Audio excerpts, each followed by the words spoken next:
Rickets अगर due to which of the following reason reduce absorption of calcium, calcium बहुत अच्छे से absorb नहीं हो रहे हैं इंटेस्टीन से, एक्सक्रीशन यूरिन में ज़्यादा हो रहा है, मोबिलाइजेशन ज़्यादा हो रहा है बोन से, या फिर फॉस्फेट बहुत ज़्यादा यूरिन से निकल रहा है। तो लग रहा होगा कि ऊपर के 3 में से ही कोई ना कोई सही होगा। ना भाई ना। चलो आगे देखते हैं। आप देखते हैं रिकेट्स हुआ क्यों। रिकेट्स हुआ विटामिन डी की डिफिशियंसी से। अब विटामिन डी से क्या करती है कि कैल्शियम कम हो गया और फॉस्फेट कम हो गया, तो कैल्शियम, विटामिन डी का काम है इंटेस्टीन से कैल्शियम और फॉस्फेट को एब्जॉर्ब करना। कैल्शियम और फॉस्फेट आया कहाँ से? कैल्शियम और फॉस्फेट डाइटरी प्रोडक्ट से आया और ये फिर इंटेस्टीन से एब्जॉर्ब होके ब्लड के थ्रू सारी जगह पे गया जहाँ जहाँ इनका काम होता है। कैल्शियम कई चीज़ों में काम आता है, कार्डियक एक्टिविटी में काम आता है, न्यूरल एक्टिविटी में काम आता है और मसल कॉन्ट्रैक्शन में काम आता है। फॉस्फेट आरएनए डीएनए में होता है और या बोन का भी एक ये कंपोनेंट है। फॉस्फेट एसिड बेस बैलेंस करने में काम, बफर में बहुत अच्छा काम करता है। तो ये इनके काम हो गए। अब ये इंटेस्टीन से कैल्शियम और फॉस्फेट विटामिन डी की हेल्प से, with the help of vitamin D, intestine से कैल्शियम और फॉस्फेट एब्जॉर्ब होता है। अब इसकी कमी हो गई तो ये दोनों चीज़ें एब्जॉर्ब नहीं हुई। अब ये दोनों चीज़ें एब्जॉर्ब नहीं हुई तो इनका लेवल बॉडी में कम हो गया। अब इनका लेवल बॉडी में कम, अब एब्जॉर्ब नहीं हुई तो कहाँ? यूरिन के थ्रू निकल गई और फीसिस के थ्रू निकल गई। एब्जॉर्ब नहीं हुई तो अब जब ये एब्जॉर्ब नहीं हुई तो ये बोन के इम्पॉर्टेंट कंपोनेंट हैं, तो ये बोन फ्रेजाइलिटी शुरू हो जाती है। लेकिन इन भाई साहब को मेंटेन करने के लिए एक हार्मोन है पैराथार्मोन, पैराथायरॉयड ग्लैंड से निकलता है। तब होती है सेकेंडरी हाइपरपैराथायरॉयडिज्म। तो प्राइमरी क्या होती है? जब पैराथायरॉयड ग्लैंड में कोई एडिनोमा मैलिग्नेंसी हो जाती है जिसकी वजह से पैराथायरॉयड हार्मोन ज़्यादा निकलने लगते हैं, that is called the primary हाइपरपैराथायरॉयडिज्म।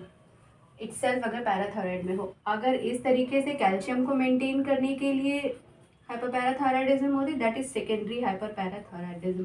तो सेकेंडरी हाइपरपैराथायरॉयडिज्म की वजह से कैल्शियम तो यहाँ से एब्जॉर्ब होना शुरू हो गया, वो हार्मोन निकला कैल्शियम को एब्जॉर्ब करना शुरू कर दिया, इंटेस्टीन से कैल्शियम को एब्जॉर्ब करना शुरू कर दिया। दूसरा, बोन से भी जो कैल्शियम था वो भी आना शुरू हो गया ब्लड में, तो ब्लड में इसका लेवल नॉर्मल हो गया। तो ऊपर के तो सारे चले गए, कैल्शियम का तो कोई रोल ही नहीं ना।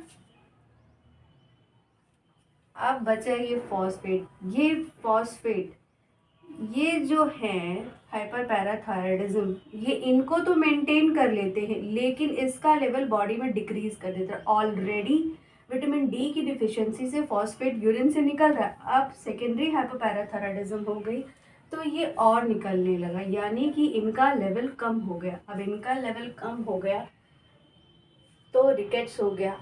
अब इनका लेवल कम हो गया तो इसमें क्या फ़र्क पड़ेगा रिकेट्स में? ठीक है, तो लॉन्ग बोन्स में ये एपिफाइजियल एंड होता है, ये मेटाफाइजियल एंड होता है। तो एपिफाइजियल एंड कार्टिलेज की कवरिंग होती है।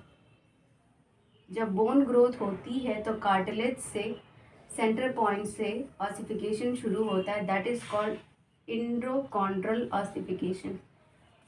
कॉन्ड्रोसाइट्स हाइपरट्रॉफी होती है, मैच्योर होती है, एपोप्टोसिस होती है। एपोप्टोसिस होने के बाद यहाँ पे आते हैं osteoid matrix.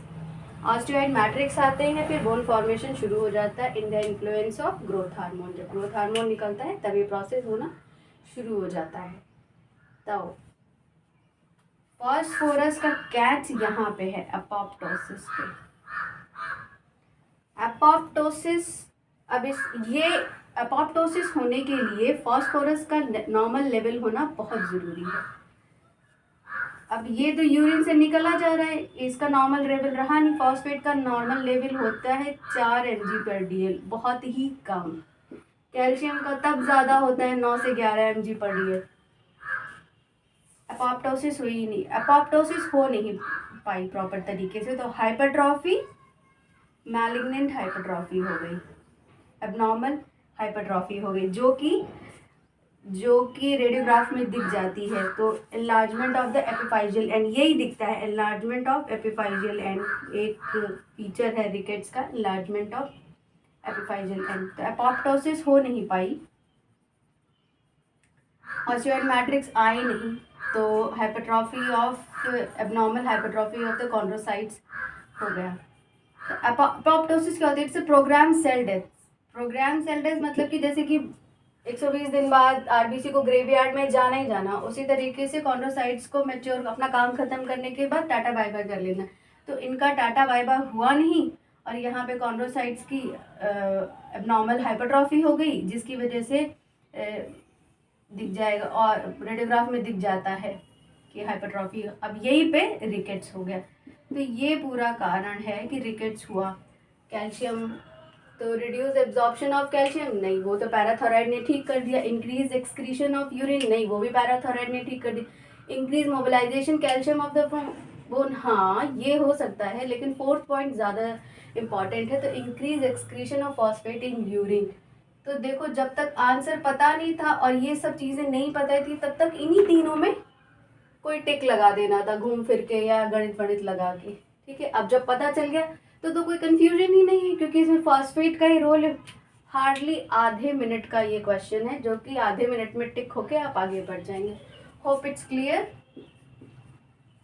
Subscribe and like my channel to boost your preparation. Thank you.